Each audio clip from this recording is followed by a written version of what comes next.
What is going on, everybody? We are back. Tornado Tag. I always want to say podcast, but I'm trying to drop that moniker. But the Tornado Tag on ABJ podcast, ABJ BP Burke on the call once again. So we will be doing this probably every Thursday at 8:05 Eastern p.m. Eastern time. There may be some Thursdays where we'll not be live because Thursdays are usually Pilguru Wrestling nights, so we try to make those events, or we're trying to build up a little bit of a wrestling community at Pilguru. So if you guys listen to this and you're local, please come through and hang out at Pilguru nights. Maybe we'll film something those days at Pilguru and then air it like for a future episode in the future. Maybe we'll just pick like a random topic and have everyone at Wrestling Club talk and be on camera, and then we could air that as a future episode if we're not going to be live again. Like we'll air a Pro Wrestling Club episode. You know what I mean? I may or may not have been there 45 minutes ago. I can either I'm jealous. I'm Actually, I can't have the Pottsville beers I want, but I can settle for the next best thing. One of these?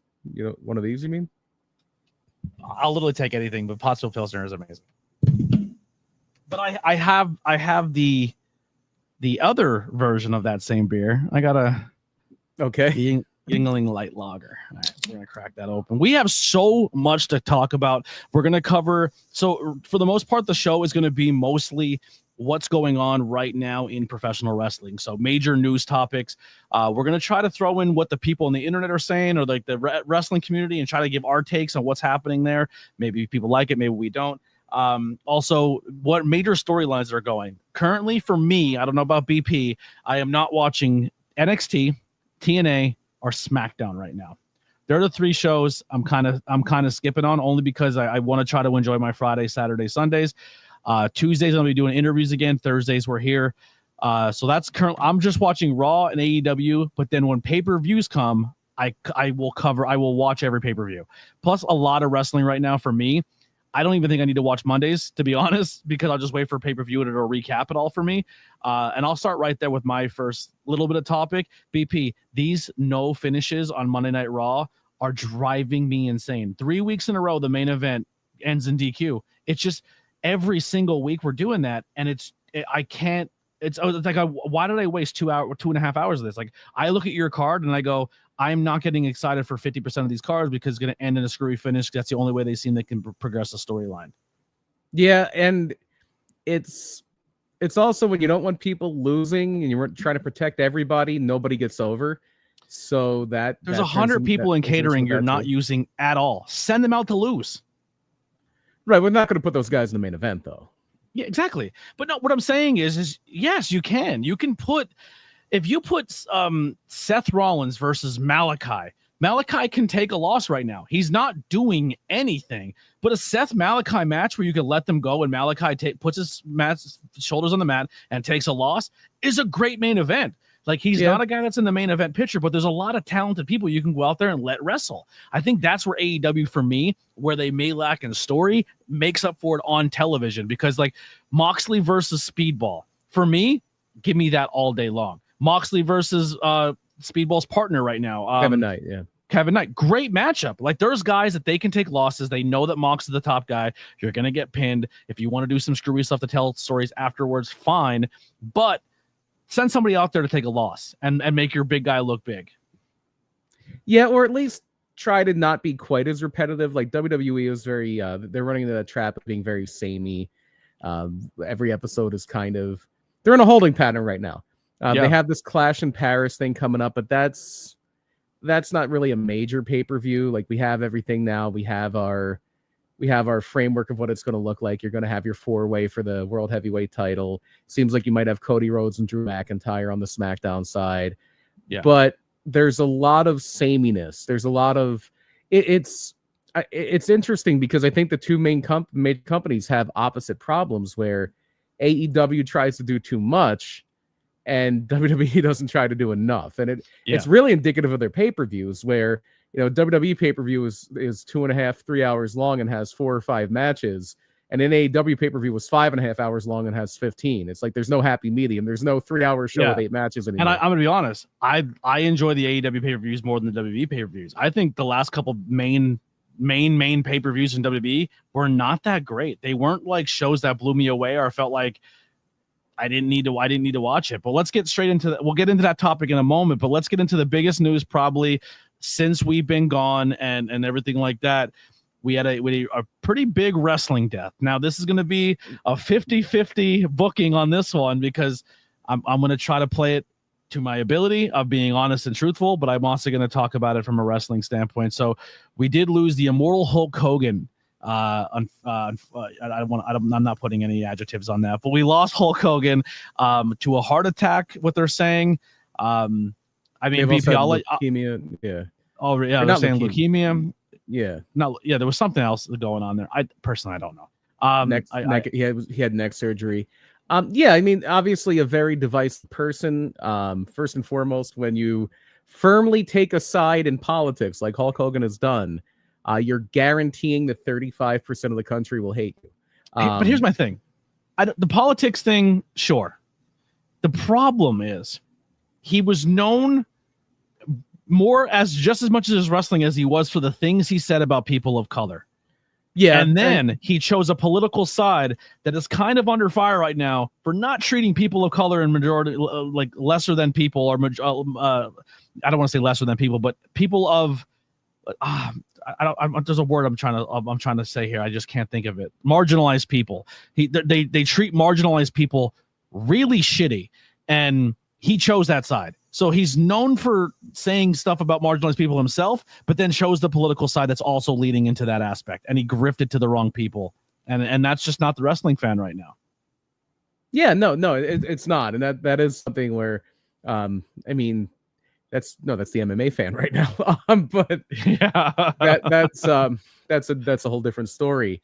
But no, yeah, the wrestling, especially on the indies, especially on like the diehard side of the wrestling community, it does tend to skew pretty left. And yeah, there's a lot of backlash to Hulk Hogan, and rightfully so. And like the stuff he was caught on hidden camera saying is indefensible. And on police body cams and yeah, yeah, it's indefensible, and it's something where it did taint his legacy. But I mean, if you look at just strictly the legacy, it's the most famous wrestler of all time, and yeah, that's what's so weird about it. It's like hearing that Batman died. If Batman had a very checkered past, and maybe I didn't agree with everything Batman thought about politically, but it's like Superman died. It's like Hulk Hogan can't die. He's Hulk Hogan, especially if you're of a certain age, and I am of a certain age. If you came into wrestling somewhere before 1990, if you came into wrestling and the first three letters of the year were 198, Hulk Hogan means something to you more than likely, whether you like them or not. I mean, I totally agree, 100%. His legacy's there, but like, I just wasn't a Hulk guy. I never was. I always leaned more towards the bad guy and the mid-carders. Hulk Hogan, as a young fan to me, I did not subscribe to the Hulkamaniac side. And I think the other thing that really upsets me as much as the racism and everything like that is just the way he conducted himself in the business, how he like lied about everything, how he purposely tried to hold people back and not allow people to go up. And honestly, I would never support a wrestler that would do that. You know what I mean? It just bothers me. Like he had all the bargaining chips at the top of the ladder, and I feel like a lot of the disgusting culture that is the WWE and the way the WWE kind of, it's hard for me to root for that company sometimes because of their checkered past is 100% because of Vince and Hogan's era. They set the tone of. Let's trim what you said. It's 100% because of Vince. It's 100%. I just feel like they both had the ball in their court and they ran with it. You know what I mean? Like Vince had way more than Hogan, 100%. Vince is definitely the ringleader, but Hogan was second in command. Well, yeah, well, Hogan was the goose that was laying the golden egg, and Vince was the guy that owned the goose. So yeah, it that was the situation there. Now, what we know about pro wrestling, where the booker and the owner and all that can affect storylines, and you're gonna make the audience like who you want to like. At the end of the day, that's the genius of Vince McMahon. Could it have been anybody else, or did it have to be Hulk Hogan? There's maybe that's something that's been like debated about historically. Like if they couldn't have gotten Hulk Hogan, if Hulk Hogan would have stayed in Japan, if he would have stayed in the AWA, if he would have went to movies and actually done well and not kind of fell on his face after Rocky III, who would have been the guy? And people have said Dusty Rhodes, but I don't know if Dusty Rhodes would have. I don't know if Dusty Rhodes would have worked as well as Hogan worked, because Hogan was very much of his time. Hogan was very much of the Arnold Schwarzenegger, Sylvester Stallone, larger than life, muscles on top of muscles. That was what sold in the 80s. Now, Dusty Rhodes is one of the most maybe the most charismatic wrestler of all time. In my opinion, he's the best babyface that ever lived. However, I think Hulk Hogan was the right guy in the right place in the right time with the right partner. I think Vince McMahon and Hulk Hogan was a combination that worked, and nothing would have worked as well as that. And Hogan was smart enough to know to keep his mouth shut and just listen to Vince and just do what he was told. To a degree, and I think he had a little more agency than that. Well, yeah, until he went to Hollywood and then he left, and the steroid scandal and WWE kind of being a dirty word, and then he became very close with Eric Bischoff and kind of did the same thing in WCW. But Hogan came from an era where everybody was protective of their spot. Everybody was, for the most part. There were people just would do whatever you wanted them to do, but I mean, at every level, professional wrestling, for the most part, is a me business, not a we business. Whether you're on an independent circuit, whether you're in the middle ground, whether you're in the WWE or AEW, for the most part, people are in it for themselves. They're in it to try to get themselves over. They're in it to try to, and it's very rare when you get a person that is going to so hard. It's very rare when you get a person that is going to do take one for the team and do something for the betterment of the group. And so it's something where Hogan was kind of an embodiment of that. But it goes back to the days of like before Hogan, when you had to put your title belt on a Lou Thesz, who was a legitimately good wrestler, because you didn't know if somebody was going to double cross him in the ring that night. Now, obviously, by the time Vince is taking control of things, that's kind of gone by the wayside for the most part. I mean, you had that to the point where it became a story when it wasn't the case. When like Bruiser Brody came into the cage with Lex Luger with razor blades on his fingers. But yeah, I don't know. To your question was, if not Hogan, who, or would it have worked as well with anybody else? No. Hulk Hogan was the right guy in the right venue with the right promoter at the right time. Yeah, it was the perfect storm. And that's anything in any business, any industry. It's pretty much, you said right place, right time. It just has to click. And when it does, it does. Hopefully one day we have our moment. But anyway, let's get into SummerSlam, BP. Big show for WWE that just recently happened. I'm not going to go through the whole card unless there's any match that really stood out for you. I'm going to be honest. It was a fine card. If I had to give it a score out of 10, 6. I don't think it's a SummerSlam I'd go back and watch. I think both nights ending cliffhangers are definitely what people are going to talk about for the future of that show. We had Seth Rollins faking the injury to cash in and leave as the world champion. I love it. Great story. I'm excited for the Seth Rollins stuff. And then the return of Brock Lesnar. Now, the first question I had before we get into the Brock Lesnar stuff. What do you feel about the faking of the injury? Are you a fan of it? Are you not a fan of it? Do you think it's immoral to tell the fan someone's hurt? No. I don't either. It's pro wrestling. It's a work. It's a work. It's wrestling. No, why would it be? I don't understand the internet wrestling community saying it's grimy and dirty to fake injuries. Now, I think it's dirty and grimy to fire 15 people and then fire another one, but then bring them back in story. I think that sucks, but fake injuries have been the lifeblood of pro wrestling forever. Are you kidding me? It's wrestling. That's the lifeblood of wrestling. That's it's funny. I've had this discussion on a smaller scale with people where, you'll run into people occasionally in wrestling fans occasionally, again, at any level, small or large, where it's like, hey, I think they think it's real. Like, I think they believe. And I remember talking to a wrestler one time in a locker room, and I'm like, I'm jealous of them. I wish I could, if there was a pill you could take, like a kayfabe pill, where you could forget the wrestling business as a work, I would take it before every wrestling show I watched. Can you imagine how fun it would be if you believed, and how great it is when they get you and they do pull the fast one over you? I think it's funny when they do worker, like when they work people who think they're smart fans, or you see them subscribe to something, you're like, boy, this is clearly not real. And you're sucking into it. Yeah. I mean, that was my big takeaway from that WWE Unreal show on Netflix. I'm like, this is kayfabe. Like they're pulling back the curtain a little bit more, but they still want you to believe that Seth Rollins and CM Punk really don't like each other. Like, no, this is just a new layer of kayfabe. There's elements to that show that I do really like, though, and maybe I'm being worked on this one, but like, I'll kind of dive into a little bit with the Unreal, because I like the idea. I mean, we've had this conversation. I think that's kind of important to document certain things in wrestling where you kind of pull back the curtain, just because I think in wrestling right now, to get new fans, just from my experience, is you let fans then kind of feel like they're in on it a little bit, because I think the idea of telling them that this is a real fight and this is all, I think that whole idea of wrestling is dead and gone. You got to tell them it's theater. You got to tell them it's a show. Come enjoy a show. Come enjoy theater. These are people performing, and you give that respect of how hard it is to do what they do instead of trying to trick the audience. That's my opinion in 2025. I know a lot of wrestling fans don't agree, but as a journalist and someone who doesn't wrestle, I think there's elements of pro wrestling that I wish more people can see, that I'm fortunate enough to be able to see, being in the situations I'm in, being backstage in locker rooms and meeting professional wrestlers that have come from TV, that are working their way up to TV. And I just think there's really beautiful moments that I just wish more people would see. And I thought one of them was CM Punk.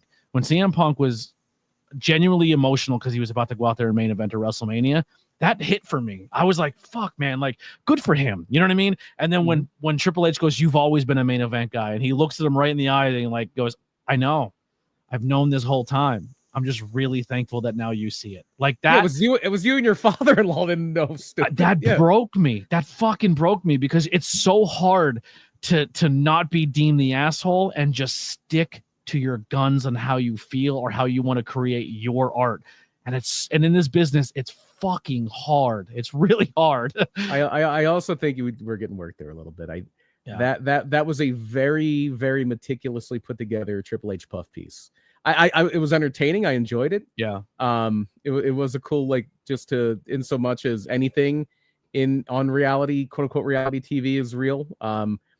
It is what it is, but it was like a puff piece for Triple H. Yeah, they're trying to make him look like Dana White. Well, they're trying to make you forget Vince and say, oh, this is the guy. This is the man behind the curtain. This is the man that's pulling the strings. This is the guy. Yeah. All right. The Brock Lesnar return. Wrestling fans are essentially saying he didn't do anything wrong. He never met a girl. He never did anything. It's all been cleared. TKO has crossed their T's, dotted their I's. Brock Lesnar should be back. This is what we want. Where do you lie on this?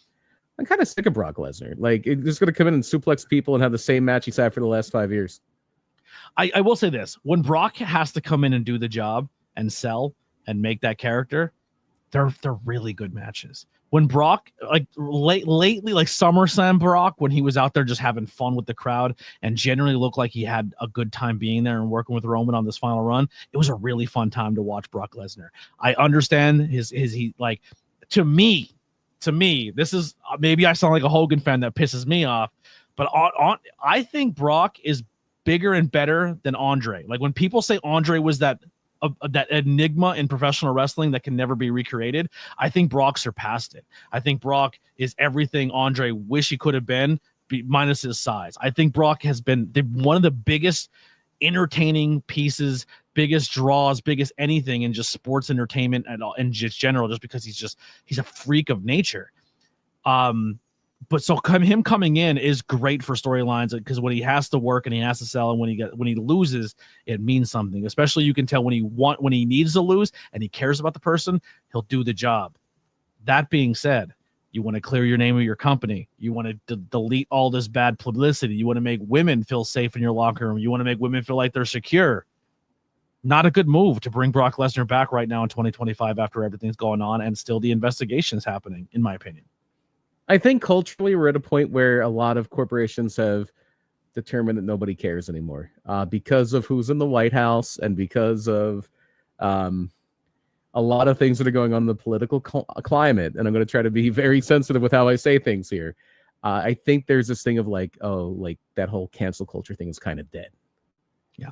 The problem is I think cancel culture was good. And I think some of the liberal movements and liberal ways of trying to change the way we speak and say words that we shouldn't say, and just be respectful to one another is fine.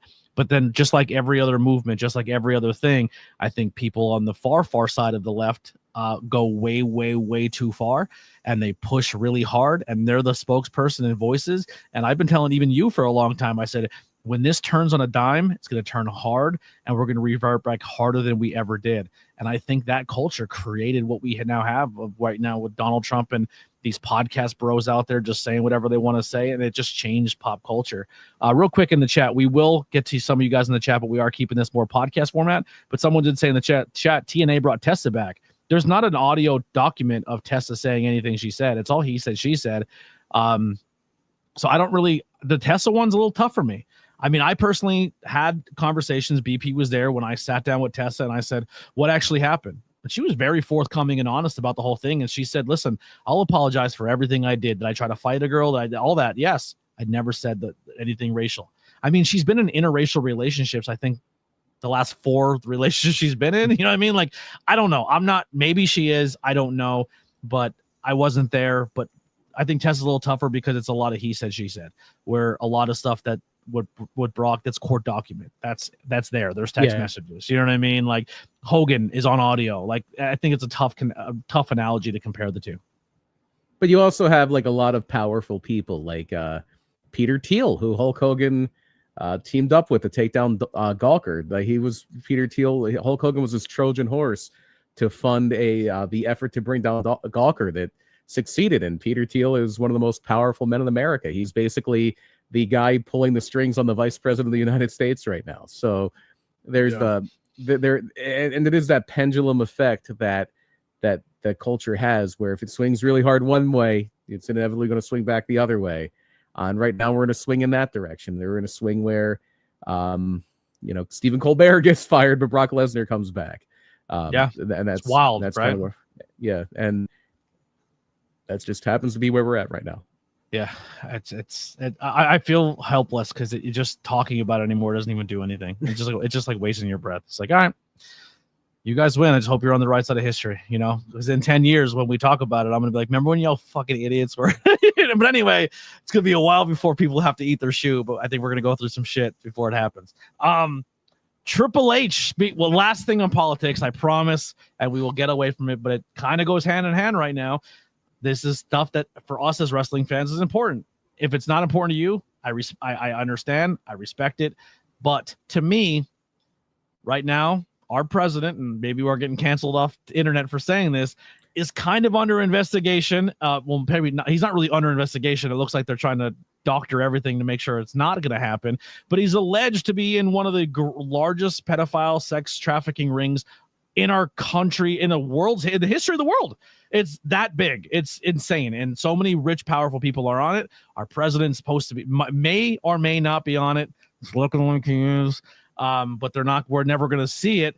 And then they're going to put a podium up there. And maybe your boy on the Eagles get a little blowback on this too.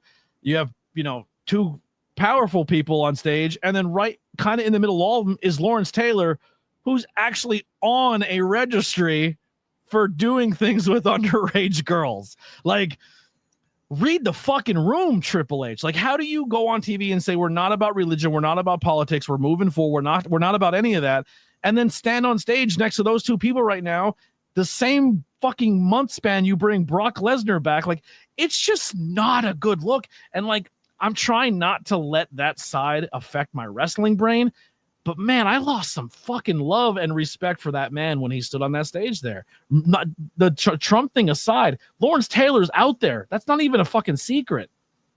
Yeah, no, not a great look. Not a great look. It's horrible. I don't know if you want to dive into it anymore, but that was just something I wanted to bring up that bothered me. Yeah, again, it's one of those things where I hate that we have to talk about this shit because it sucks. It fucking sucks because I don't want to be a wrestling fan who talks about this stuff, but it's there. Right. And then when you put it on the screen at SummerSlam, like, you're proud of it. Like, bro, you're standing next to a guy who's on the sex registry for hurting children, and people are in this audience watching your product, and it's made for children. And it's funny because the one guy who really did recognize that was Vince. Who is friends with Trump and who personal friends with Trump, and knew that, like, if we put him all over our TV, like the sitting president in his first term was a WWE Hall of Famer, and they never talked about it ever. And this is a company that is probably the most desperate for publicity company that has ever existed, and is WWE. They live off of hearing their name mentioned. But when Vince was in power, it was always no, because it's the same thing I said earlier. As soon as you take a side politically, as soon as you even hint at endorsing somebody politically, you're alienating 35% of your audience. Yeah. 35% of your audience is going to disagree with you, and if they're really, really, really into it, they're going to dislike you. They're going to be turned away from it. And Vince never wanted that to happen. Like the closest they came to putting their hat in the political ring was like the Smackdown Your Vote campaign, and that was bipartisan. Like they were inviting everybody on. That was in 2008. They had Barack Obama on. They had Hillary Clinton on. They had John McCain on. It was just more about getting their name out there. But it seems like, especially now, because this is a political regime that is very, very willing and open about, politicizing their office, and throwing around power to the point where the reason Colbert got fired probably is so that merger, that Skydance merger of Skydance buying Paramount would go through. It's like, oh, this guy makes fun of the president, get rid of him. Mm-hmm. And then South Park goes, hi, him. Well, because they don't care. They just don't care. Well, they just got the $1 billion contract. They're like, ha, gotcha. Yeah. So and they've never cared, and they never will care, and they're going to go after everybody because they're the one. That's like the one person. That's the one show left that really does, or the one like piece of mainstream art left that really does take the whole idea of speaking truth to power seriously, no matter who's in power. Yeah. Is South Park. But I think it's a very calculated move by TKO, but to say, okay, we see the way the wind's blowing, we're going to play nice with this administration. So they're trying to do some things, and this really has very little to do with wrestling. It actually has everything to do with boxing. It has everything to do with boxing because TKO, and I'm not completely up to speed on this, but TKO is really aggressively lobbying to get rid of some laws that are in place about who can promote boxing matches, because TKO is going to try to take over boxing next. They have wrestling, they have MMA, boxing is next, and they're partnering with the Saudi Public Investment Fund, and they are making some moves politically. So this whole thing is them buttering up the administration because they know that, this is a very ego-driven administration, more so that every politician is ego-driven, but this one more than any other. So the Ali Act is the name of Thank you, Seafood. So I think it's all very calculated. I think it's all about, buttering up this administration so we can get what we want politically. And if they take a PR hit, so be it. Because everybody's kissing the ring right now. We're just another one in line. More, I guess, TKO news reloading on WWE is the deal of ESPN getting all of the PLE starting in 2026. Starting with WrestleMania, starting with WrestleMania, and pretty much they're kind of saying that mostly all main events will be 2 nights. There's even rumors saying that one night of main event WrestleMania will be in one city and the other one be in another. That's kind of being shopped around. It's like WrestleMania 2. Because they want to give a WrestleMania to the Saudis, but they don't want to give away a show in the United States, so they'll probably give Saudi Arabia Friday night and they'll take Saturday. But yeah, so a lot of alarm bells are going off, for wrestling fans saying, well, that's $30 a month. That's insane. Like I'm used to paying 10. So there is a workaround around this. If you are part of the Hulu deal, the Hulu Disney Plus ESPN deal, you're covered. You're good to go. If that's your thing. That's me. I have Hulu Live TV, which also gives me ESPN and Disney Plus. I'm good. I know that doesn't apply to everybody, but it does kind of suck from a wrestling consumer that you have to pay for Netflix, live TV service, which would cover either that, live TV anyway to get SmackDown, NXT, and all that, then possibly ESPN for $30, and then what I mean, like and then Peacock if you want to watch the tape library. So there's a lot that you need to kind of be a wrestling fan right now in 2026, and this economy's kind of shitty, right? Well, let's see where the tape library goes, because I think that's going to come up too. Maybe Peacock keeps it, maybe. I wonder how much of that might just go to YouTube if they can get the ad revenue off of the vault. So that WWE Vault, that's my favorite wrestling thing of the year. The wrestling promotion of the year is WWE Vault for me. They are doing some great stuff on that channel. I love it. I love it. I love it. But the big thing is money. It all comes back to money. It's never about the customer. It's never about making it easier for the customer, because they had that. They had it. That it was a WWE network. It had everything. It was $10 a month, and I miss it. But Peacock is basically the same approximation. There's stuff on Peacock that I like. There's stuff on Peacock that I really do enjoy. They still have, and there's also the NXT pay-per-views. They're going to be their separate package. All that they're really giving ESPN for that, and they got a lot of money for it, is 10 events a year.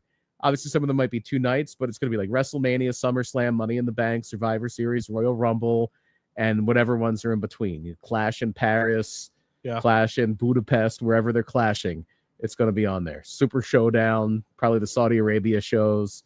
Well, how about the fact wrestling so I was not a wrestling fan for majority of the Ruthless Aggression and early modern era. I came back probably around the time we started podcasting, like 8 years ago. That was when I kind of dove back into wrestling. Like, oh, I want to start watching wrestling and do wrestling content. But at the time before that, I was a giant UFC fan, and I was paying $60 to $80 a month, sometimes multiple times a month, to get pay-per-views because I was a MMA fan. In 2026, it's going to be cheaper to be a UFC fan than a WWE fan. Paramount Plus, you get everything. Yeah, that's crazy. And Paramount Plus, I believe, starts at like $9 a month. It's even cheaper than the WWE Network if you want the ad version. Now, is Paramount getting the UFC library? I would imagine so. Like, if the UFC app goes away and it just goes over to Paramount, Paramount, I like Paramount because I like the old NX, I like the old MTV, I like the old Comedy Central stuff. Like, there's stuff on Paramount I like. RuPaul's Drag Race is on there. There's some good shows on Paramount.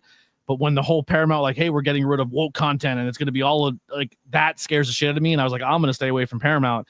But then they're like, hey, you want to go watch UFC pay-per-views for $10? I'm like, I haven't watched UFC pay-per-view in months, but next year I might subscribe because that's a fucking good deal. They're also who gave South Park that $1.5 billion. So they're buttering both sides of the bread. They're buttering both sides of the bread there.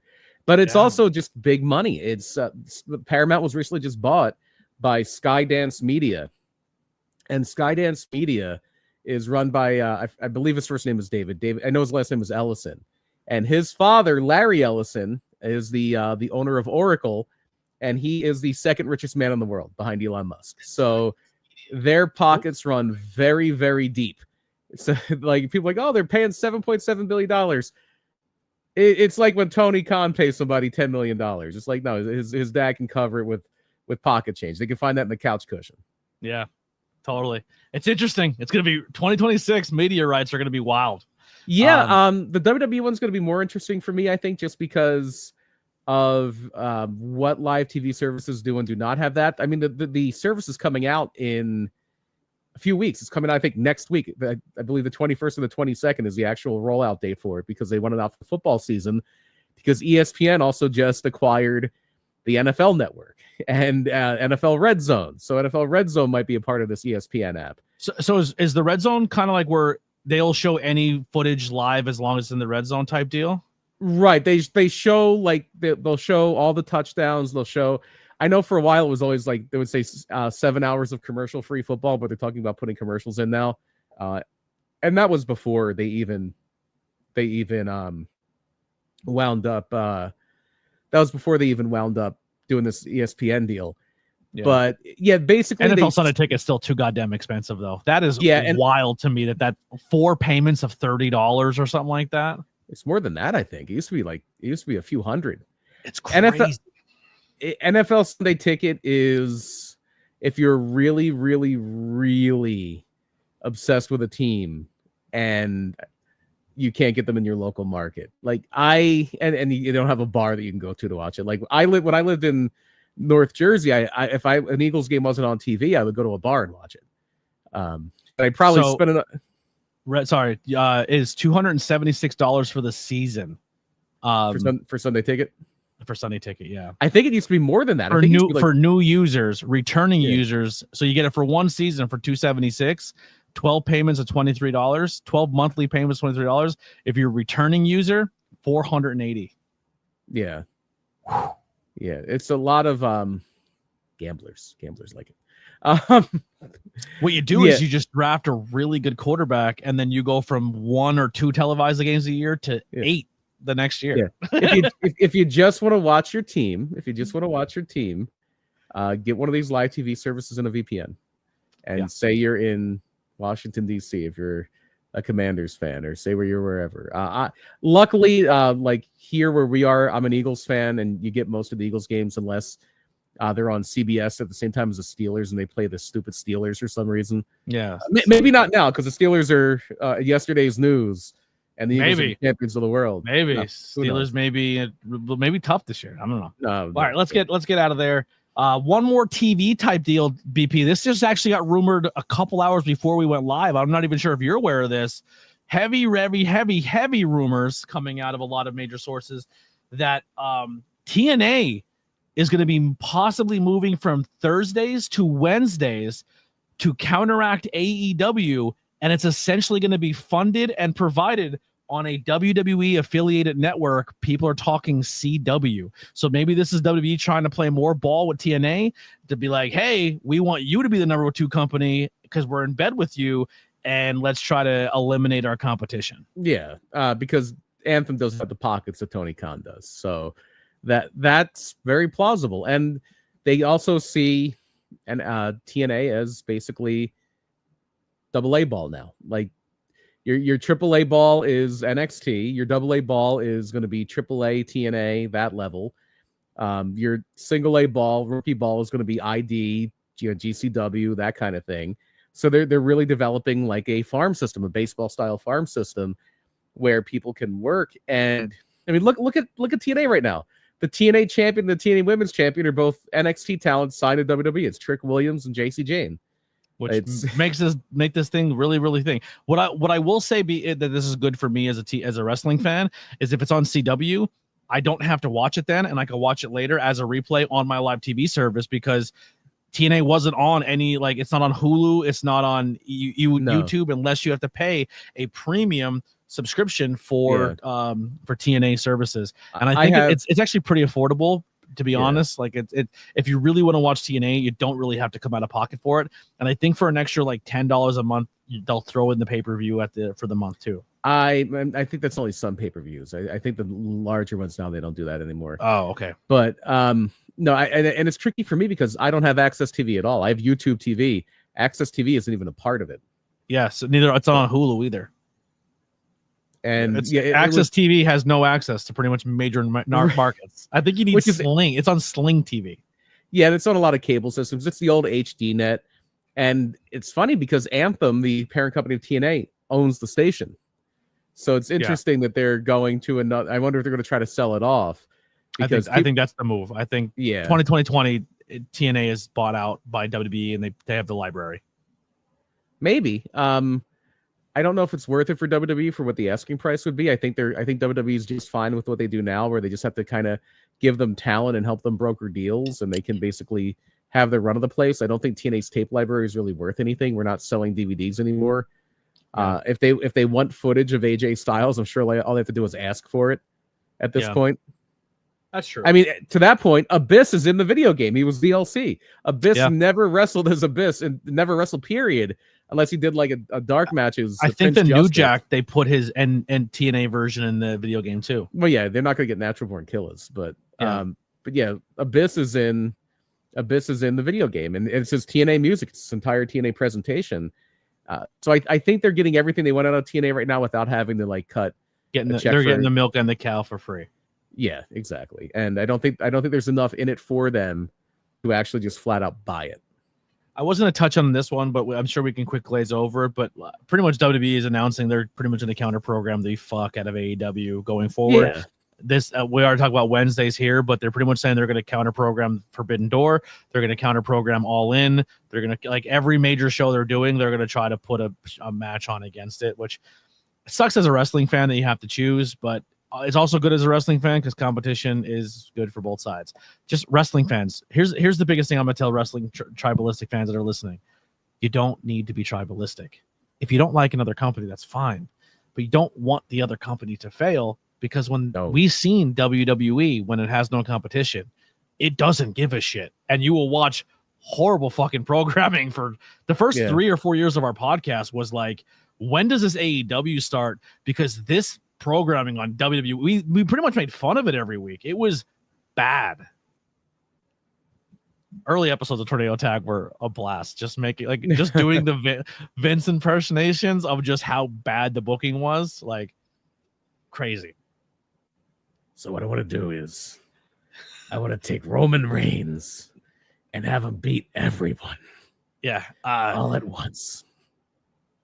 What's this team name? Oh, they're the War Raiders. The Vikings. Not anymore, they're not, pal. The Viking experience is it's like, oh my god. There were ones. Vince, we have this really talented female start who's going to come up to your main roster. She's a fucking killer. She's really goddamn good. She's been our champion forever. She's going to dominate. Well, who is she? Her name is Shayna. Here she is. God damn it, get her a mask. Like that's the jokes we made, because that's how scummy he was. One of my favorite things from the old days was when Shayna did come up, and their first thing, she like bit Becky Lynch on the back. She was a vampire for a month, yeah. And everybody thought they were going to make her a vampire. I'm like, they're not going to make her a vampire. And thankfully they didn't. Thankfully they didn't. But yeah, it's competition is healthy. It's more jobs for wrestlers, which is a good thing. It's more places for people to make a name for themselves, and it's been a net positive for WWE. Who is the biggest star in WWE now? Cody Rhodes, and he fine-tuned and he honed that character in AEW, and it was a huge win for WWE, because that character fit better there, but he honed that character in WWE. Punk's killing it too. Punk is killing it. And you can't tell me if he jumps in like 2030 or whenever that MJF isn't going to be huge if he goes to WWE too. Yeah. No, I honestly, I don't hate a move if someone's at a place for 2, 3, 4, 5 years and there's nothing more you can do there. It's not a knock, or they're leaving your favorite place to go to the other place. It's good for us. Like, realistically, we're going to get into this one right now because it just segues perfectly. Cross right now is a free agent. Maybe some people are saying it's a work.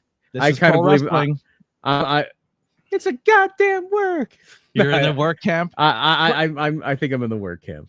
Yeah, but Cross, if he were to go to AEW, that's a lot of good matchups. So give me Cross versus Mox.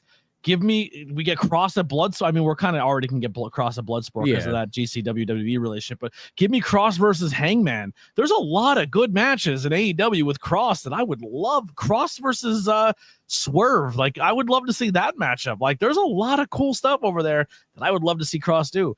Kevin Owens, if he returns, there's not much I want to see Kevin Owens do in WWE anymore. Like, we've seen it.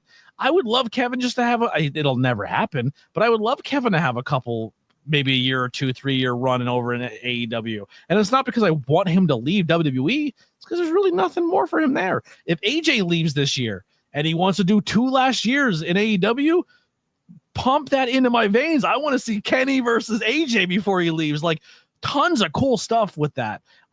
Just want to throw this out real quick.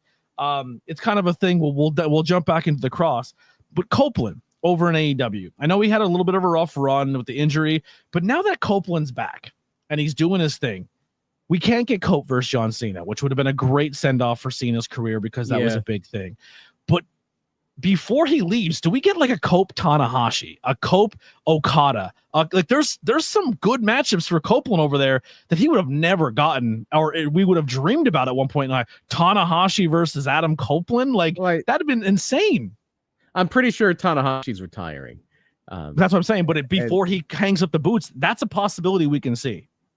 Yeah, I doubt we'll see that one, but maybe Okada. AEW are crazy enough to take that and put on a Wednesday night. Then again, you know what I'm saying? It's Fighter Fest. It's a major show for us on a Wednesday. We're gonna give you a fucking Cope versus Dream match. Like, I can see them doing that. I just wish they would do it with a little bit more of a build. I wish they would do it with a little bit more of a build. They have Cope Omega, they tend to feel like WWE plans things out too much, I think, because it just has that canned corporate feel to it. Like SummerSlam was really bad for that. It's just like it's always been the McDonald's of wrestling, but it just feels like this is the mechanically separated chicken of professional wrestling. They just threw everything into a meat grinder and put it out in a paste, and they called it SummerSlam. It was rough. But AEW is like the opposite. It's like, we're just gonna throw everything. We're gonna throw every third jar in a pot and see what we can cook together. So see what happens, what sticks. One has too much structure, one has not enough. I feel it's like Goldilocks and Three Bears. This is too hot, this is too cold. Where's the thing that's just right? And you know what was just right for me? Black and Gold NXT. That was just right. That was good. That's a hard era to probably recreate. I mean, that was that and Lucha Underground to me are peak wrestling. Yeah, because at least Lucha Underground knew what it was. Like, as long as you know what you are and you're consistent, I'm okay with it. Like, if you're comedy wrestling, just be consistently comedy wrestling, because then I know I can turn my brain off. Mystery wrestling's really good too. Do you ever watch that? I've seen clips. Congratulations to them. They just raised a shit ton of money and had the world longest wrestling match, 24-hour stream. They did 24-hour match. I believe it was 21 and change, but yeah, good for them. They've been doing stuff for the Canadian Cancer Society for years, and it's wonderful. Evil Uno's a gangster. I love him. But going back to Cross, once again, that's up in the debate right now. He has a documentary out. It's tough. Here's the thing. I still have a hard time trusting WWE because I can see the fans really getting behind him, but I still don't think they give a fuck. I don't think they have him in the top slated picture in the company's mindset. I think he's hit his glass ceiling, unfortunately, again, which sucks because I think he's so goddamn talented, and I would love to see him go somewhere where he maybe is a little more of a bigger fish in a pond. I don't even know if AEW is that pond for him. AEW, it's everybody. Almost everybody gets lost in the shuffle in AEW. Yeah, I've said this from the very beginning of that company's existing. They're very, very good at pushing like 3 people at one time. And everybody else gets lost in the shuffle. Like right now, I kind of feel like that's WWE too. There's only three or four people really getting giant pushes. Yeah, that's true. But they only have like 5 matches on a pay-per-view. So it's the 3 people who are getting pushed on Raw and the 3 people who are getting pushed on SmackDown, where a lot of times like half of the AEW pay-per-view card looks like they booked it with a dartboard or a bingo machine. That kind of happened this Wednesday with we just had Brody King and Bandito win an opportunity to go and wrestle for the tag team, for the number 1 contendership for a tag team against FTR at this pay-per-view. And then Brody goes out in a trios match and he's not even with Bandito. He's with Hologram. And like, it's like, that doesn't make sense to me. Yeah. They need a little bit of structure and they're sorely lacking structure. Great wrestling, and there's something. I thought the Hangman MJF promo from Dynamite was very good, very good. I thought it went a little too long for me. That's fine because it's your main event angle, and it's a hot angle, and you have your number 1 babyface, your number 1 heel. If anything's going to go long, that's the thing that can go long. And I think it's because nobody has really, unless they're going to do a double switch on it, is it was the first time somebody really got one over on MJF in a promo, and I thought that really and outsmarted MJF. Other than I think where AEW really started to lose its way. Like if somebody asked me what was AEW's jump the shark moment, it's a very easy question. It's the Devil storyline. That was when AEW really jumped the shark for me, and I still like it. It's still good. It's wrestling, but it's never been as good as it was before that. This was the first time since pay-per-view, man. That was peak AEW for me. And then Adam gets hurt, and then they lose the shuffle. And then around that same time too is when they had to do the flip-flop with Mox and Punk, and Punk leaving the company. Like peak AEW, but also right as the roller coaster's about to take the dip. You know what I mean? Like it was that All in London was that show. Because I being at that show, him and Joe was so good, and then the main event, and then the opener, and I was like, man, I'm so happy. And then everything went wrong. Yeah. What are some major storylines, characters? What's either any company that really has your attention that you're like, man, I'm interested in this. I'm maybe if I'm going to tune in next week, I'm just looking forward to maybe seeing this person on my TV. If you want to do one from each company, you can, or you can just tell me your overall. AEW, I think they're really hitting an emotional high with the Cope or Edge and Christian. We'll just call him Edge and Christian. Christian's been probably the best thing on AEW for the last 8 months. Stoke has been great too. Stoke was that promo about not getting any hoes was really good. But then he did the perfect. It's funny because he hates AEW. What he's doing now is like as close to what Jim Cornette was able to do as a manager as anybody has done in a long time. Like he is great at being that Weasley guy that you can't wait to see the babyface beat the hell out of him.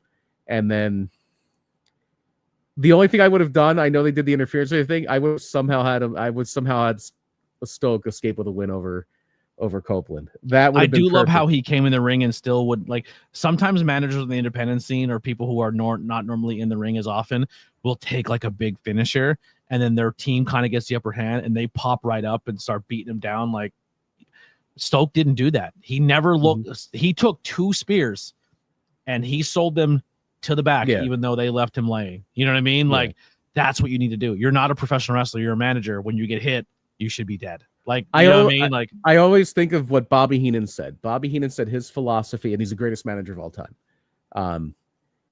His philosophy was always, I manage like a wrestler and I wrestle like a manager. So he would bump like a pinball and really be animated and intense when he managed. But when he wrestled, he was a coward and he was a chicken and he would try to get out of it. And that is exactly what Stoke did. And Stoke has been very entertaining for me. Very. I want a figure with that wrestling gear with the rainbow shoulder tracksuit. Yeah. I want that in a figure. Yeah. WWE wise, I'm trying to think. I've mainly only been really watching Raws, like SmackDown, like here and there. I really thought SummerSlam, Punk and Gunther stood out. Punk is. People did not like that match. People hated it. Well, I have a different opinion. I liked it. I honestly like the element of Gunther seeing his own blood and just having an energy dump because that legit happens in fights. Like you could be a badass and then you see your own blood and then you panic. And I like that element of Gunther where he's seen his own blood and he just turned into a boy. And Punk had that fighter opportunity where he's like, I love that element of the fight. I thought that was brilliant. I didn't like how commentary kept selling the nose when he was clearly bleeding from the forehead, but that element of Gunther being human because he's seen his blood and Punk able to capitalize. I thought they told a really good story. And I wasn't crazy about their new direction, but I have been thoroughly entertained by the New Day lately. Xavier Woods' big hat was great. I think the New Day and the Young Bucks are killing it as tag teams. I think they're fun to watch. Yeah, the Young Bucks thing is very clever. Very clever. I love the Mac a few weeks ago, Max and Jeremy. That was a deep cut, and even the people in the crowd are like, because I think Taz was in TNA at the same time. So the context behind that, if you don't know, when Hogan took over and Bischoff took over TNA around that time, the Young Bucks were there, but they were called Generation Me. And their names were Max and Jeremy Buck. Like that was that were their ring names. They weren't Matt and Nick Jackson. So that was a callback to that. That's been very fun, but I think the runway is approaching where it might kind of get a little stale. But then again, I thought that about Tony Storm, and Tony Storm's still very entertaining. And has been consistently for over a year now, somehow, or almost 2 years now. When Mox went into the back to get the Young Bucks for his team, for the tag team, and there's just 2 random dudes sitting there, and he's like, get the fuck out. And you're like, who are those dudes? Like, everyone's like, who are they? And then they pan the buck. I'm like, oh, they're in the jobber locker room. They're just 2 jobbers. Like, I was like, oh, that makes sense. Yeah, I liked it. Yeah. It's been very clever. It's been very fun. And some of the little things like that with the New Day have been fun too. They'll yell stuff out in the back. The giant hat is a lot of fun. There was one thing a few weeks ago on Raw where Dom, when he was doing the whole thing where he was injured and kind of ducking AJ Styles, and he ran for something, and he's like, how are you doing that? And he's like, it's the adrenaline in my soul. Like little things like that are fun. Like little things like that are so fun. Dom might be a world champion in AAA and an IC champion. That would be something. Yeah, the Triple Mania is this weekend. Yeah. Yeah, He's killing it. He's killing it. So you're gonna get to see Dom. You're gonna get to see Mr. Iguana. You're gonna get to see La Yesca. I'll start in AEW. I love the Young Bucks thing. I love this three-way thing we're going on with Mercedes, Athena, and Toni Storm. I think Athena's finding herself more as a character now that she's bouncing off the three. Where it pretty much, it's pretty clear that Athena is probably going to dethrone Toni, and then Athena is going to then later on down the road get dethroned by Mercedes, and Mercedes is probably going to lose her title at the next pay-per-view because it's a 4-way, so she can lose and not get pinned type deal. And Athena and Mercedes will probably have really good chemistry and a good match, so I don't hate that at all. The MJF kind of being this character, but also he has the briefcase is always super interesting to me. I'd love to see Athena as a world champion. I'm really pumped for that. Anytime Swerve's on T, I'm into it. I think the Swerve Okada for Forbidden Door is going to be awesome. Absolutely, that would be a great match. Yeah. On the WWE side, I like Charlotte and Bliss as a tag team. I think they're super fun to watch. I like how they're both really dominant singles competitors, and now they're doing this frenemies thing. And I think it's a great way to kind of give Charlotte a babyface rub, and it's working. I think the idea of that team is doing really well. See, my MVP of WWE's women's division in 2025 is on the other side of that feud. Is Chelsea Green is so entertaining. Oh, Chelsea's killing it. I love Chelsea. Green is amazing. She's a superstar. I will also say on the WWE side, I love Seth Rollins' team. I think they're super entertaining. I think Bronson has really found his own, being that like I'm the future, but I'm behind the guy right now. Not Bronson, Braun Breaker. Yeah. I love Bronson stealing Roman's shoes every time he gets a hold of them. It's been very clever with the whole thief thing and the shoe of Fala. Yeah, it's so good. I want to see, so minus the dance spot at SummerSlam when they did the whole dance thing when they got in the ring, which I fucking hated. I thought that was a really good tag team match. I thoroughly enjoyed, minus that spot. I thought overall they all had great chemistry. I thought Bronson and Braun are really good. I think Roman works well with both those guys. I want to see Roman in a singles with both of them. They took a little too long to get to the hot tag, but it was a good match. I still think needs to go back with his brother. The solo Jay thing is not doing it for me. He's very over. He's very over. That helps. He's very, very over. But trying to think what else. There's still money in the Usos reunion. Punk, give me Punk all day long. If Jimmy's not going to be on paternity leave soon, there's a lot of speculation about that. People thought the news might drop on that Stephanie McMahon podcast, but they didn't. They didn't say anything about Naomi's. I think it was recorded before Naomi's absence. Yeah. It's gonna be interesting.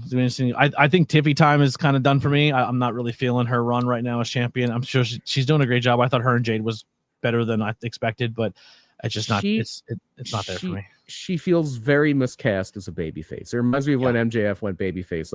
Agreed. Like even by the time in All In, it was like they didn't do the MJF babyface turn right, because the closest thing you have to MJF historically is Roddy Piper, and Roddy Piper was at his best as a babyface when they just let him be Roddy Piper to the bad guys.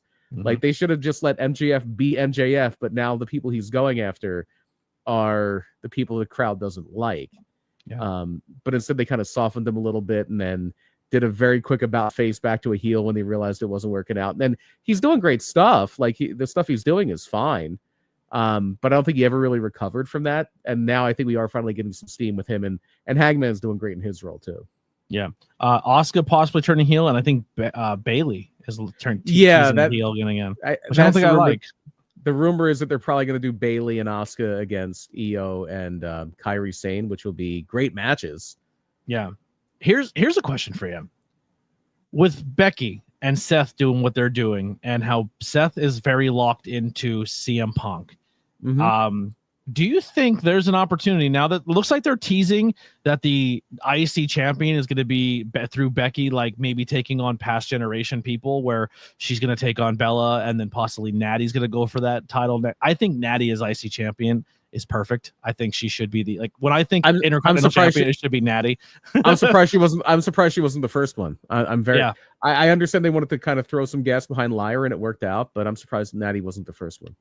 Do you think AJ and Becky square off because it's just easy booking to do AJ, Becky, Seth, and Cody, Seth and Punk? If she wants to come back, I think if she was open and she was willing to come back, I think WWE would jump at the opportunity. But it's kind of the ball. That would be a lot of fun to watch. I think the ball for that is very much in her court. Yeah. AJ Styles? No. That's funny. AJ Lee. Yeah, AJ Lee. And then the last one I have here before we get out of here, and if anyone has any other topics you guys want us to talk about. So here's what we're going to normally do going forward. I'm not going to really push it tonight because tonight is our first night back, but we're going to do a donation goal or a membership goal on YouTube. So anyone, whoever, we're going to do 5 memberships or 5 donations, and whoever the highest donator is, you can join us on screen for a recap of a topic. So if you want to jump in and say, hey, I really want to talk more about this topic you talked about and give my take and then kind of bounce around with each other, that's what we're going to do. The rule is you need to have a camera turned on because I'm not going to bring you on screen with no camera and then you can come and say some crazy stuff and get us disconnected off the internet. And you can come on and do what you got to do. Or you can pose your own question, and that's how we're going to do it going forward. I'm going to be honest, the podcast is expensive to keep going with Canva, with StreamYard, with the editing services and everything we got going on to keep this afloat. It costs money. So any memberships, donations help tremendously. I promise, I feel like I'm not pushing it hard for the donations or the money or t-shirts or whatever it may be. If you want to support, it's there. I feel, and this is just the way I've been since the beginning, I have to earn your respect back as an audience. We have to be consistent again. We have to be here every Thursday for a month to show that we're worth your time. We might have to do a tape delay one in a few weeks here. We're gonna. But even if we're doing a taped, I will have even if we're not live on a Thursday, I will personally record something where me and Lilly watch a wrestling match and put something out for you guys. So something will be there on a Thursday. You know what I mean? Do you got a link where we could donate? Unless you want to watch me watching Eagles Cowboys. Yeah. Donations in my link tree. There are donations that will go to Cash App, Venmo, PayPal, the whole 9, or you can do super chats and donations on the screen. So that would be essentially the way we would do it. But thank you for asking. Also, merchandise is below. You can grab some t-shirts, merchandise, whatever it may be. But the last topic I have for tonight, and if anybody wants to put one in the chat, maybe we'll pick our favorite one. But I want to ask you, BP, The Rock kind of came back, made some storylines, made some things, left. We got a Cena heel, then back to babyface on a promo. It just looks fucked up. I honestly think the Cena heel was fine. It was good, but I don't think he was committed to it because I think everyone that was supposed to be with him bailed on him, and then we had to rewrite the ship. And that's basically what his promo said. Yeah. How do you feel about this Cena retirement run? Are you, on a scale of 1 to 10 so far, what do you give it? Where are you at with it? I'll give it a solid 7. Okay. I don't like how they arrived at it, but I do like the fact that we at least got a chance to see that Cena heel run that we never got to see. I'm glad we got to see it. I don't think it was executed particularly well. I think Cena did the best he could.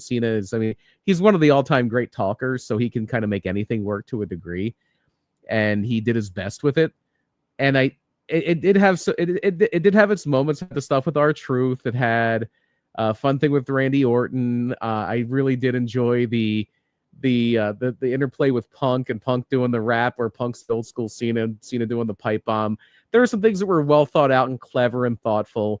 Storyline wise, it didn't make a lot of sense. It was because the story they were telling through their actions is that Cena doesn't think he has it anymore, and he needs The Rock to beat Cody. And then his promos are all, I was in a bad 20-year relationship and you fans use me. And that's not like the two didn't coincide. Yeah. The two didn't really coincide. And I think in the chat they say Rock versus Cena is the last match. Do you agree? Depends on what The Rock wants to do it. It's the same thing as AJ Lee. If The Rock wants to do it, I'm sure they would. I don't, unless they do Punk again, or I don't think they'll do Cody again. I think the Brock thing will be done by that point. I don't know who else. Thank you, Steven, for the $5 super chat. So 4 more, and we'll open it up for the highest bidder. But right now we're at $5. If somebody just wants to do one because you want to let somebody go up on screen, you can donate. But that's where we're at right now. But thank you, Steven, for the $5 super chat. Unless they're going to have Cena's last match be, I'm going out on my Shield, and you want to use it to make the next generation. In that case, the last guy should probably be Braun Breaker, because it's pretty clear that Braun Breaker is the next guy that's going to get the rocket strapped to his ass.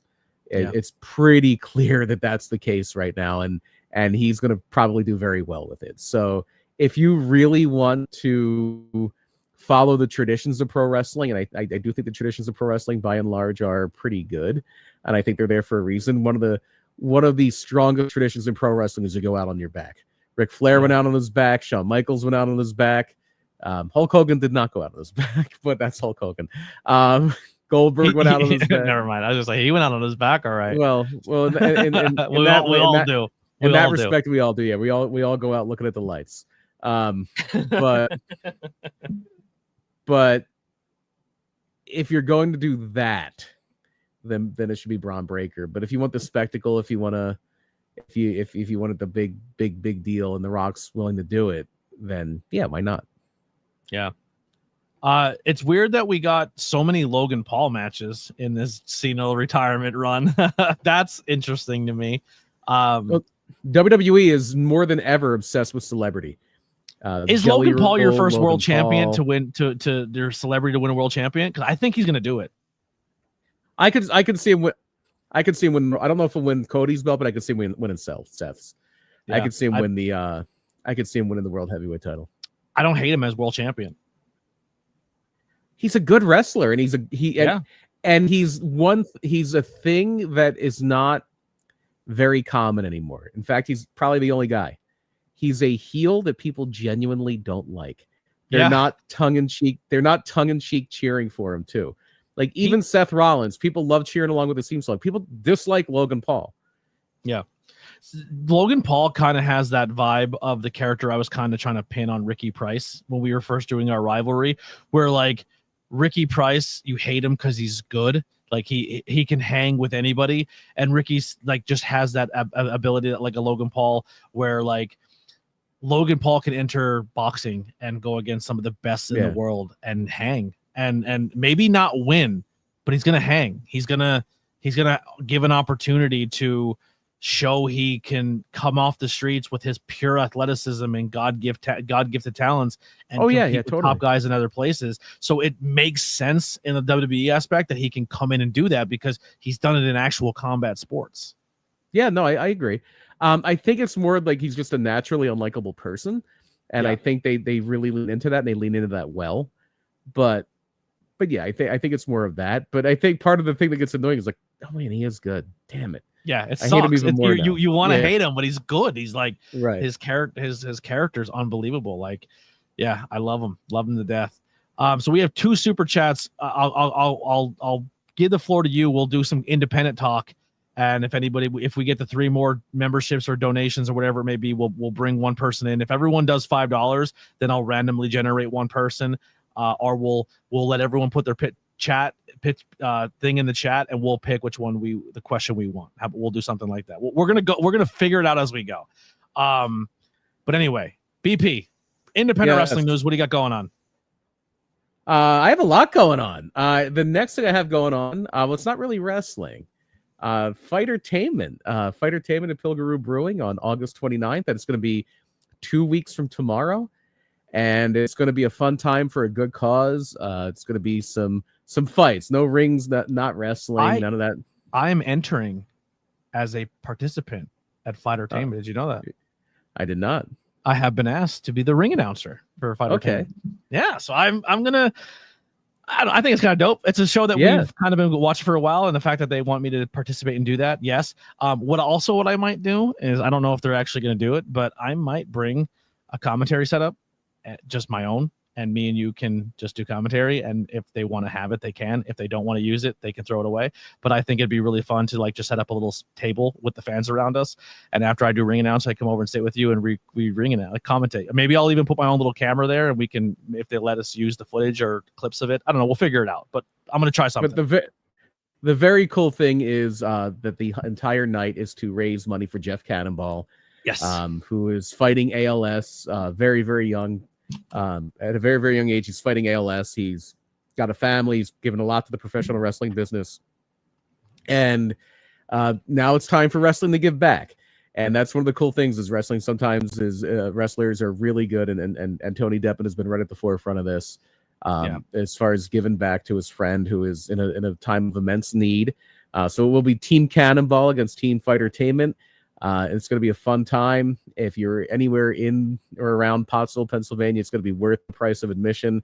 Our buddy Chuck Horror Prince has made an incredible event poster. I have the last one he made too. I do. I have the last one on my wall over here, signed by everybody on it. I have it. It's right over there. Yep. Yeah, it's signed by everybody on it. Joey Janela and Deppin and. I do have another announcement when it comes to speedball stuff. So there is going to be another show in September that will air live on YouTube, I believe Twitch, and it's going to be like some big matches announced. Willow Nightingale versus Tony Deppin announced. Janela is going to be on the card. MJF will be there, but probably not wrestling. But that'll be a big show. That's September 14th in Jersey. Yep. So I have a little bit of announcement when it comes to that show that I'm going to bring to the brewery and give to Tony probably this week. Is I'm making a donation to the Cannonball Foundation, the Cannonball thing. I'm going to give up something that was given to me that I'm very, very, this is my baby. This is my thing. I'm going to donate this. Tony Deppin's going to go out and get some AEW stars to put some things on it and some signatures. And this will be raffled off for someone to win in September in New Jersey. I am donating my AEW championship belt. It was made by Ruda Entertainment. It was the first belt I've ever owned. This is a lot for me to give up. This is my baby. Thank you, Ruda, for giving me this. This is no disrespect to Ruda, but I think helping out Cannonball means more. And I think with all the big names that we're going to be at the September show that are AEW, the people who may be coming to Fightertainment who are AEW people like Speedball and stuff, I think having a bunch of AEW stars to sign this, and then we could raffle it off in September in New Jersey, and the money goes to Cannonball is what I want to do. But yeah, that's my announcement here. So if you want a chance to win this, show up in New Jersey or donate to the live stream, and maybe we can get you in the raffle tickets as well. Yeah, I believe have they announced Tony's match for that yet? I know they've announced. Yeah, they announced that. Okay, I know the match, but I didn't know if it was public knowledge, and I don't want to. I hope it is. I could have sworn it was announced. Okay, I could have sworn I seen it on Facebook. I'm pretty sure it did. I'm pretty sure they did announce it. But yeah, and then in between those two things, actually the day before that show in New Jersey, Tony Deppin's going to be in my house in PPW. Tony Deppin will be there. We have some stuff we're going to announce that he's going to be doing a little bit earlier in the day. That's going to be very cool. That is tied into raising some money for Jeff Cannonball. But he will be in action first time since I looked this up. I believe since March or May of 2016. I've never seen Tony Deppin in a PPW ring. So it's the first time in over 9 years that Tony Deppin has wrestled in a PPW ring. He's coming back. That's going to be a fun time. Aaliyah James, who was formerly of NXT UK, will be there. I think that's all. Chris Slade will be coming back. And as soon as I get off here, I'm gonna give everybody a little advance notice. As soon as we're done here, I'm going to announce that Sazzy Boatwright will be back in PPW on September 13th. Some of the best wrestling gear in the scene. I love Sazzy's gear. She always has great gear. Yeah, absolutely. I have some promos, BP, that I finished. I can't wait to start airing when you start putting matches out. Last set of promos I liked, but the building was so hot and I was not in a good headspace, and I just didn't feel like I nailed these promos. I can't wait to send them to you. Please give me any feedback. I love a lot of these promos. I think they're great. I cannot wait for people to see them. I love working with Jem. She's my favorite promo. Jem's phenomenal. Me and Sammy are building some chemistry. Dio, Rem. And I'm having a lot of fun with Brother Bedlam on promos. Joey Martinez I got a promo with. That one's really cool. I'm proud of that one where I got to use some technology with my new camera. Lots of cool stuff. I cannot wait for you guys to see these promos. And they do really well on Instagram. They do really, really well. I came backstage and I heard screaming. I thought there was like a real fight going on. And I go behind the curtain and see when Joey Martinez doing a promo. Yeah. Yeah. Jordan Oliver returned a couple months ago. He's back in GCW. He's cleared. Yeah. He's good to go. I believe he's one half of the GCW Tag Team Champions now, if I'm not mistaken. He might be. Or at least he was. I believe he and Alec Price, if they're not still champions, they were champions. Mania weekend, I believe they won the titles back. Yeah.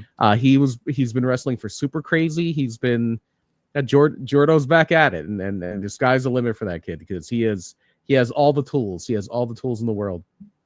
Yeah. So September 13th. Yes. The 12th anniversary show, PPW Rise to Glory, will be in Slatington, Pennsylvania. Get your tickets now. Also available on PPW. are these bad boys. Yes. The kids of PPW trading cards. A lot of good ones in here. If you get Series 1, there's not as many cards, but they do throw in some autographs. I actually want to share who I got, my 2 autographs. I got a Tom Mitchell auto. Oh, smooth Tom Mitchell. There you go. And I got an Encore. Oh. Yeah, I haven't seen Encore in forever, but I got Series 1 and 2 in the cards. Series 3's coming, possibly even Series 4 already kind of being in the works as well. The kids of PPW cards are flying off the shelf. There's our buddy, Serious Business Sandy Header. But definitely go and get these online or get them at the door. One of those cards in particular has been flying off the shelf. We have a hot seller. Which one's that? The Brother Bedlam card is doing very well. Really? Yeah, the Brother Bedlam card is doing very well. I love that. Dude, he's kayfabe killing right now, but he's such a good dude, and he's working so hard. No, he's a vicious monster. He's a vicious monster. He's a scumbag. But he did the promo back with me, and he was putting a character voice on, and I kind of told him, I said, man, like, you don't have to be what you look like. Like, you could be the articulate Charles Manson. You know what I mean? Like, you can, and he did a different promo this week, and I liked it a lot. I thought he brought something different, but he was still vicious and angry. And like, I'm really pumped for a lot of people to see. I'm very proud of what I've been doing backstage. And last show, I got so many interviews. I got extras. I only missed one. I missed one goddamn interview. I didn't get one person. It'll be okay. And Brother Bedlam is a guy you want to, on the independent circuit, you want to buy stock in, because he works really hard. He's a very hard worker. Really hard. He has really inhabited that character. I will kind of peek out from behind the curtain. He's really inhabited that character. He's putting it all together, and the nose of the plane is going up for Brother Bedlam. You're going to hear a lot about him in the future.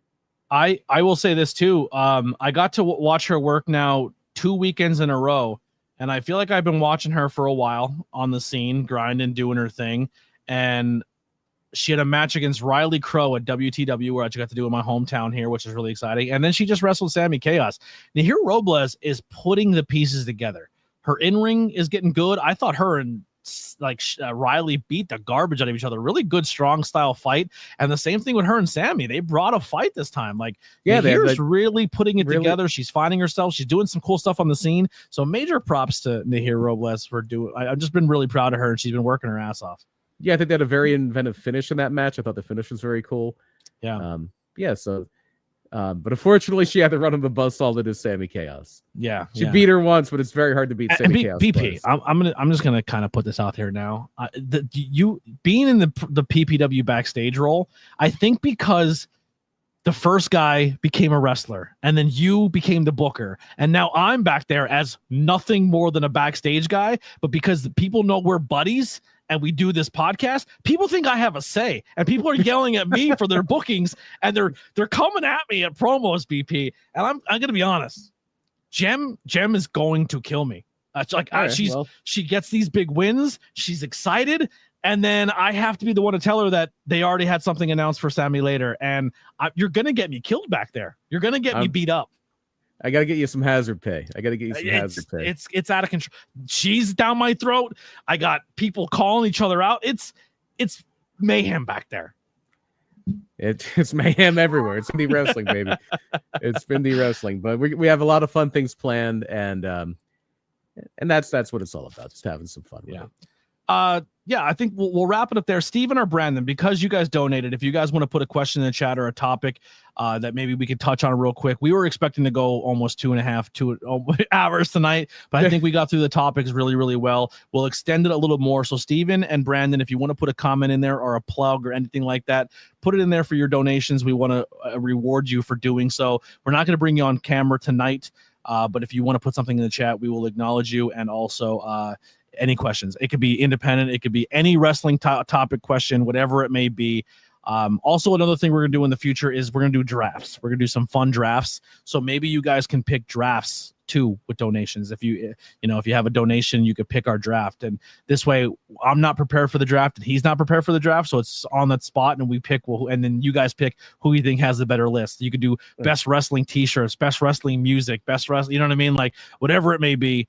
That'll be coming up in future episodes as well. It's not fair if I prepare for the draft. I'm like Howie Roseman if I prepare for the draft. It's already fucking hard enough here. But other Tornado Talk content you guys can expect is maybe throughout the week, if nothing's going on, or a weekend or a Sunday and there's nothing going on, maybe Sunday night or Saturday night, no pay-per-views, no wrestling bookings, I might just pop live on. So I'll have your post notifications turned on over on YouTube, and I'll just have an open panel, and I'll have people come up and we'll talk topics, and whatever ones are really interesting, we'll bring to Thursdays for you guys to chat well. So we'll have like hang out with ABJ Tornado Tag Editions. Also, I'm going to be doing some content where I'm going to pick some independent people, watch their matches and do watch-alongs, and then you guys can go back and rewatch the match with me and play their YouTube video and watch it with me as we do it. Or maybe we'll do full old shows like our old ROH shows or independent wrestling shows, GCW. So be on the lookout for a lot of watch-along content. I know it's not the best live, so I'm not going to post them live. I'm going to say, hey, this is a pre-recorded, this is a watch-along episode. To go to this link, go to this place. If you're subscribed, go here. In 3, 2, 1, hit play, and then you watch the show with us, and we do watch along content. I'm going to be doing it with BP. I'm going to be doing it with Lilly because Lily's brand new to wrestling, so there's some old matches I would love for her to watch and have that new face, or maybe watching it with her and her daughter because it's just fun, But Right. that's some content to look forward to as well. Brandon says, thanks. I just want to say thanks for having wrestling be fun again. I love the draft. My question would be, who has been your most favorite moment being a part of PPW? I think I already know Brian's answer. I wonder if we have the same one here. I think I know yours. You almost definitely know mine. Yeah, mine's a different experience. All right. So yeah, mine is I have like 3. Oh, mine is definitely the is from last year. It is when Rembrandt stole Christmas. It was putting Rembrandt in a Santa suit, having him just to go behind the scenes of this. My concern with this, the logistical concern with this, is a lot of times when those shows would end, people would immediately head for the exits. And nowadays, luckily, people are heading for the exits and buying tickets. We had an incredible pre-sale for September 13th. Incredible pre-sale. The PPW crowd is amazing. Like, they are so loyal, so supportive, and they keep coming back. And they're built off the back of the roster and not the name coming in. By their support. But for this one, we were kind of still building that up. And the guy that was really instrumental in building PPW into what it is now and kind of reinventing PPW over the last 9 months is Rembrandt. And this was the night it happened. And Rembrandt has been such an important, vital cog in this. And this is when he made it happen. And I'll take credit. The idea was mine. The idea was mine. I'll take credit for that. So it started with a challenge. It started with a challenge of Money in the Bank's been done to death. We call it golden ticket, whatever you want to call it. The cash in has been done to death. Nobody can do something new. Nobody can do something with the cash in that hasn't been done before. And I said, challenge accepted. So. And this has been done before in other ways, just not with a Money in the Bank briefcase. So, if you go into we go into it, and we want to do it in December, but logistically it didn't work because our champion wasn't available. Facade was a champion at the time, and he had a prior commitment in December, so we had to do it in November. So he's wrestling Brad Baylor, who was fresh off of being named to the WWE ID program, and that's the main event of the show. Rembrandt was in the show earlier in the night. And so what we did was we had Rembrandt, and we introduced the Santa suit because Travis Norbert and his commission lost a match to Chris White and his team. So Travis then in December had to wear a Santa suit. He had to wear a Santa suit. So he was given the Santa suit that night. And then we even filmed something in the back, and the recording got a little jacked up because of some noise issues. So we had to use stills of Rembrandt taking the Santa suit from Travis. So we had a through line here. We had Rembrandt dress up like Santa, run outside the building because we didn't want him going through the crowd, because we wanted the crowd goes out through the main exit, which is on the other side of the building from the entranceway. We had him run around the building with the Santa suit in his bag, come in through the front, go into this little office area that's behind where they take the tickets, and dress up like Santa in there. So he's coming out from there. He's coming through the crowd, leaving. Comes in with his Santa sacks, Facade's in the ring dancing. Here comes Santa Claus. Rembrandt beats him over the back of the head with the Santa sack. And this is on YouTube. I don't know the exact high voltage it's on, but it's on our YouTube at PPW Entertainment. shakes out the briefcase or shakes out the Santa sack. Out comes the briefcase. Gives Facade REM sleep 1, 2, 3. It is still my favorite thing I've ever booked, and it's going to be hard to top. It's going to be hard to top. For me. Mine is my time in commentary in PPW means a lot to me. That's where I feel like I really got a lot of good reps. I got to do some cool stuff. I got to call names that were on TV that were making their first appearances on TV on the independent scene since leaving major companies. I got to call Bobby Fish cross matches, Bronson Reed matches. Oh, there you go. By the way, the latest thing we uploaded to the PPW Entertainment YouTube is Killer Cross against Davey Richards. Okay. All right. Sorry. So one of my favorite matches on commentary or moments was and it sucks because it not sucks, but he's in 2 of them, but he eventually had a little bit of issues with getting canceled and doing things. But Davey Richards versus Casey Navarro was unbelievable. Our referee got kicked in the face during a kick out and his head split open, and the referee is bleeding buckets, and it's wet and it's hot and it's disgusting. And the crowd, after a whole night, and back in the day, PPW in Broadheadsville had some pretty long cards and a lot of peaks and valleys. So to make it to the end, too long. They're still a little too long. Yeah, and had a lot of peaks and valleys, and it was tough to keep a crowd to the end. But Casey and Davey Richards put on one of my favorite matches on the independent wrestling scene, and it blew my socks off. And just being on commentary and just giving the energy that I was feeling, I left there heat exhausted because I just felt like I put so much energy into that match. But yes, Killer Cross match is on PPW.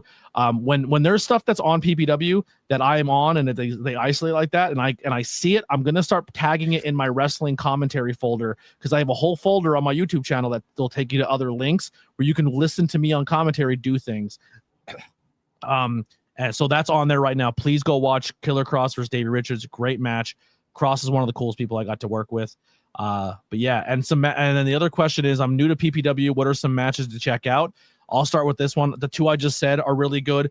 Christina Marie versus Mercedes Martinez was a fantastic match. I'm not sure if that's on YouTube or not. I thought it might have been. But it may be.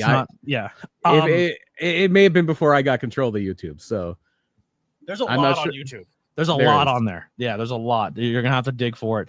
VSK versus Brian Kendrick was a really good match too. I just remember that being good. Was it PCO versus Bronson Reed, or was it PCO versus Alpha?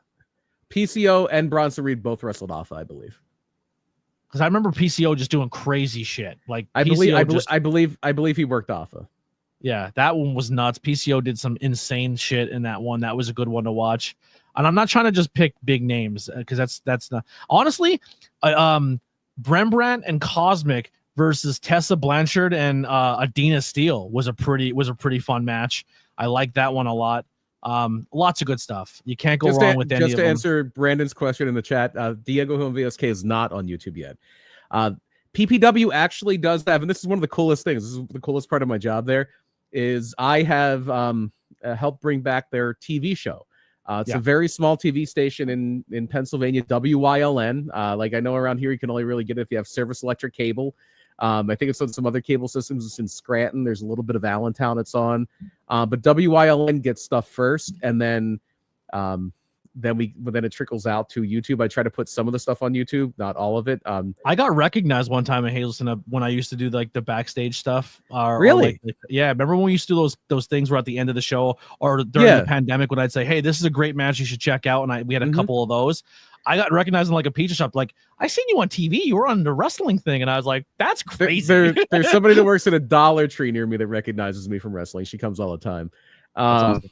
So I that will be coming up in the near future. Probably next week, we're going to be putting some stuff up from our this weekend's TV is going to be the last of the stuff from our show in July, Power to the People.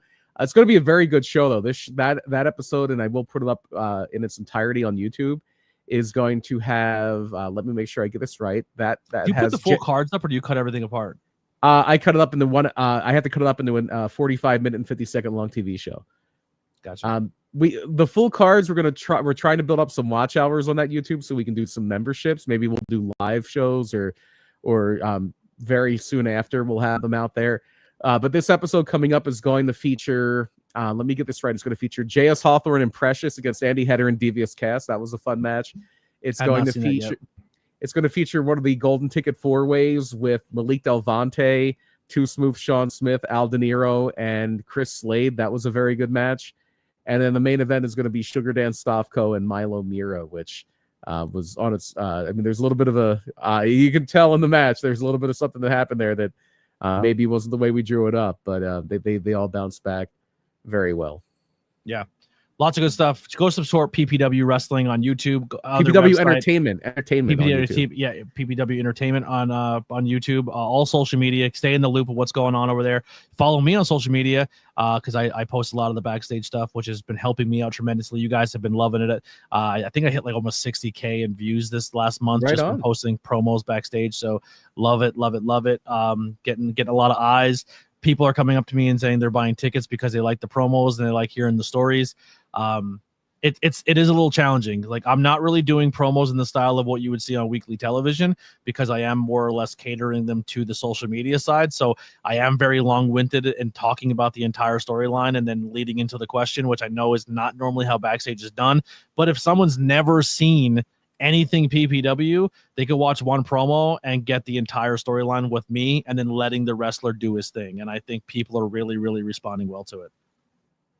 Yeah, that was my home for a long time. That promo area, that was my inroad there. So it's but it's something where like and I'm very grateful for you to kind of have commandeered that and taken it and made it your own, because I just don't have the time to do it anymore. It's a lot, and you don't see it is. I don't know how you would book and then do the backstage. I would have to watch the entire show back the next day because I you don't see anything. I don't see any of the show. Maybe I'm lucky and I could sneak out and see the end of a match when I walk through to get a water or something. It was nicer in Broadheadsville because it was air conditioned. We were in the Zumba room, so it was air conditioned, so that made it a lot easier. Rough. That's rough. Yeah, but hopefully with the September rolling around, it's not going to be too bad for the rest of the year. But no, it is a rough job. It can be a thankless job, but it is an integral part of the operation, and it does allow me to kind of be brother love. Be brother love. It's tough. It's tough. It's hard. It's not easy to do, and it's not something I'm normally comfortable with, but I've been really finding my own with it and having a good time doing it. So I appreciate having. Oh yeah, the first time I did it, I was like terrified. I'm like, I'm not gonna be good at this. I don't want to be in front of the camera. And then the third person I ever interview is Brian Kendrick, and I'm like, what am I even doing here? Why am I interviewing Brian Kendrick? I think my first promos were the night Nana was there, so I did get a name my first time backstage. Yeah, my first interview was Brian Kendrick, and then, but luckily Brian is so easy to work with and so laid back and put me at ease, and he was wonderful. We'll close out with this, just one last PPW thing and get you guys out of here. But huge thank you once again to Nick Camarado for coming in. Really nice guy. Super, super nice guy. A great conversation to work with. Selfless. Looks like he can be a Kelsey brother in person. Yes, he does. Yeah, he looks like Jason Kelsey. He looks just like him. Yeah. Really, really nice guy. Very insightful. Told me a lot of things that I will never repeat on this podcast because it's definitely inside baseball when it comes to places. But very, very nice guy. If you have a chance to meet him and he's on the scene, go support the guy. He's working his ass off. I didn't know he's actually collegiate wrestler. Like, he's a really good collegiate college wrestler, did really good for himself there. And I just thought he was kind of one of those guys that WWE brought in because of his wrestling and he was first in NXT. Oh, that's true. Yeah. WWE brought him in first, and then he went to AEW because WWE came in and Vince looked at what was going on down there and just said, and he cut 90% of the people. Yeah. And unfortunately he was one of them, but he's I think he's doing some stuff on GCW. You'll see him there. But very nice guy. Yeah. Very nice guy. Super cool. If you get a chance to meet him, go talk to him. He's really cool. And he's a genuine wrestling fan. Like, he has a good head on his shoulders, and you can talk wrestling with him. He's not like he's even just pinpointed what I said when I saw him. He's Ogre from Revenge of the Nerds. That was the first thing I thought. I thought. Super nice guy. W. Polowatsky. definitely support him. Excited to meet Aaliyah James next month. Unfortunately, she's going to get squashed by Sammy Chaos. I don't care. It is what it is. But we'll see you guys next time. Next Thursday. Next Thursday is a football game, right? No. All right. So next Thursday we will be back. That's like covering wrestling. If you guys want to come see us one of these weekends, I'm sure we'll be at Pilgrim Brewing Company, cracking some beers, talking some wrestling, watching TV, watching wrestling shows there. Do you have any ideas for content things you want us to cover or matches you want me to watch? Always there. Follow us on all social media. We'll see you next time. We're out of here. Bye.